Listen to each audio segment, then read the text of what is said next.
మీకు స్టోరీ చెప్తానండి. నాకు ఇవాళ ఒకళ్ళు కలిసారండి. ఇవాళ అంటే ఇవాళ కాదు, 4 రోజుల కిందట. జ్యోతి గారు ఆమె కనిపించింది, సరిగ్గా మాట్లాడలేదు అన్నారండి. పోన్లే మీకు టైం కలిసొచ్చింది కదా, టేక్ ఇట్ ఈజీ అన్నాను. ఎలా పడితే అలా మాట్లాడతాడు. ఆ మాటలేం మనం పట్టించుకోక్కర్లేదు. మనతో నవ్వుతూ మాట్లాడలేదని గట్ట కూడా మనం బాధపడక్కర్లేదండి. ఇల్లు అయ్యాక, పిల్లలు పుట్టాక, సొంత ఇల్లైనా అద్దిల్లైనా సరే ఆ పక్క వాళ్ళతోనే హ్యాపీగా ఉండాలి అనుకుంటాం. అంతేకాదు వాళ్ళలోనే మన వాళ్ళందరినీ చూసుకుంటాం. అన్న వదిలిని, పెద్దమ్మ పెదనాన్నల్ని గట్టా చూసుకుంటాం. కొన్ని విషయాల్లోనూ పేరెంట్స్కి ఇవ్వలేని ఇంపార్టెన్స్ కూడా ఫ్రెండ్స్లో ఇస్తాం.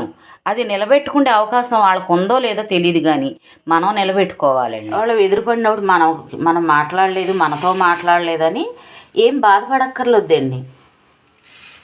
ఏదన్నా చేసి పెట్టమన్నప్పుడు మనం చేసి పెట్టకపోయినా, పిలిచినప్పుడు రాకపోయినా వాళ్ళ మాటకి ఎస్ అని